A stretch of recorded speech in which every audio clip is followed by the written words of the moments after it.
Bismillahirrahmanirrahim. Assalamualaikum warahmatullahi wabarakatuh.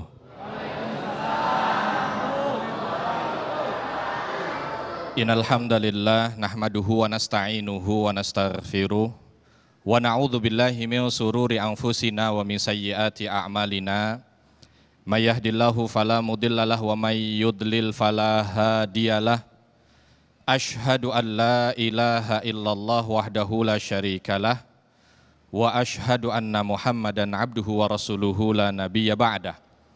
Allahumma salli wa sallim wa barik ala nabiyyina Muhammadin wa ala alihi wa ashabihi wa mawalah ma ba'd. Rabbi shrah li sadri wa yassir li amri wahlul 'uqdatam min lisani yafqahu qawli. Allahumma 'allimna ma yanfa'una wanfa'na bima 'allamtana. Allahumma hdina wahdi bina waj'alna sababan wasabilan liman ihtada. Sahabat yang dicintai Allah, alhamdulillah tadi kita sudah banyak mendapatkan pelajaran dari guru kita Ustadz Abi Maki kaitan dengan arti ulama. Mudah-mudahan yang hadir di sini ada yang punya niat agar anaknya, cucunya bisa menjadi ulama. Dan mudah-mudahan ini adik-adik yang hadir di sini juga ke depannya mampu menjadi penerang bagi negeri ini. Karena alangkah makmurnya satu negeri kalau negeri itu berlimpah ulama. Dan akan sengsara satu negeri kalau di negeri itu tidak ada ulamanya. Karena Allah Subhanahu wa Ta'ala akan menurunkan rahmat dan kebaikan kepada negeri yang banyak disebut di dalamnya asma'nya.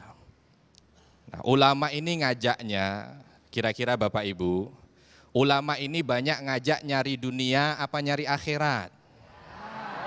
Akhirat apa dunia? Ada enggak ulama ngajarin utang? Ada enggak?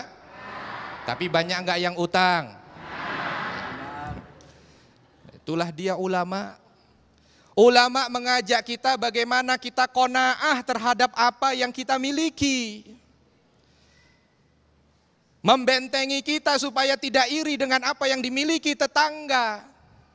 Ini ada orang tetangganya beli mobil baru, dia masuk rumah sakit. Kenapa? Karena tadi. Makanya negeri ini butuh ulama. Supaya negeri ini berlimpah keberkahan dari Allah Subhanahu wa Ta'ala. Dan sesuai dengan hikmah yang disampaikan, rusaknya negeri dengan rusaknya umara dan ulamanya. Dan baiknya negeri itu dengan baiknya ulama dan umaranya.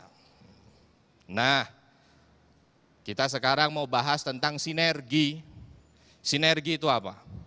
Apa sinergi? Kerjasama yang baik antara ulama dan umara. Bagaimana kita bisa mendapatkan limpahan kebaikan itu? Dengan apa? Bersatunya ulama dan umara. Ini ulama dan umara gak bisa dipisahkan Bapak dan Ibu. Ya, hati-hati dengan pemikiran yang ingin memisahkan antara ulama dan umara. Seolah-olah umara di satu tempat, ulama di sudut lain. Sehingga mereka tidak bisa dipertemukan. Justru inilah yang akan menghancurkan satu negeri. Kita bahagia banget kemarin ya Allah, Presiden undang para ulama dan tokoh agama. Melihatnya saja kita sudah terharu. Alangkah luar biasanya kejadian ini. Dan mudah-mudahan inilah pintu awal keberkahan Allah berikan kepada negeri kita Indonesia. Karena Bapak dan Ibu, kalau saya berbicara tentang sinergi ulama dan umara, ini sudah banyak ceritanya.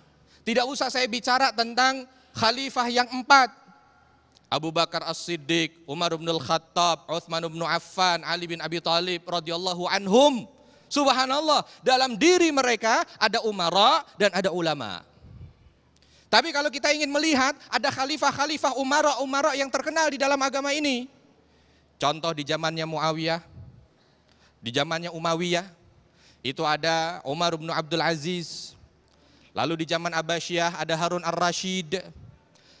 Lalu setelah akhir Abbasiyah ada Salahuddin al-Ayyubi. Lalu di kekhalifahan Ottoman Turki Utsmani ada Muhammad Al-Fatih. Itu kalau kita buka Bapak dan Ibu, kesuksesan mereka menjadi umara, kesuksesan mereka menjadi pemimpin bukan karena mereka pandai dalam memimpin. Tapi ternyata di baliknya ada seorang ulama yang begitu dekat dengan mereka. Contoh saja, contoh dari belakang kita ambil contoh. Dari kekhalifahan Utsmani, Turki, ada seorang pemuda namanya Muhammad Al-Fatih. Usia beliau kala menaklukkan Konstantinopel. Usianya kurang lebih 25 tahun Bapak Ibu. 25 tahun sudah menjadi pemimpin fenomenal. Yang membuktikan hadis Nabi bahwa nanti Konstantinopel akan ditundukkan dengan pemimpin yang sebaik-baik pemimpin dan sebaik-baik pasukan adalah yang dia pimpin. Muhammad Al-Fatih, 25 tahun. Siapa di sini yang usianya 25 tahun? Selain saya. Hah? Ada belakang 25 tahun, sisanya. Ya. 25 tahun Bapak dan Ibu. Ini kalau sekarang ada pemimpin 25 tahun tergolong tua apa muda? Muda 25 tahun. Tapi ketahuilah ada seorang yang bernama Muhammad. Sampai punya gelar Al-Fatih. Mampu menaklukkan Konstantinopel di usia 25 tahun. Tapi kalau kita runut sejarah.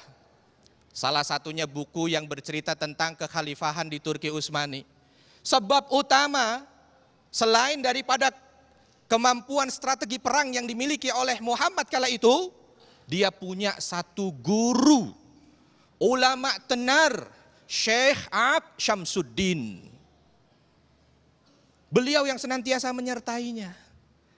Dan beliau tidak mau melepas kepergian itu kecuali bersama dengan beliau, termasuk salah satunya ketika beliau berangkat untuk menaklukkan kota Konstantinopel.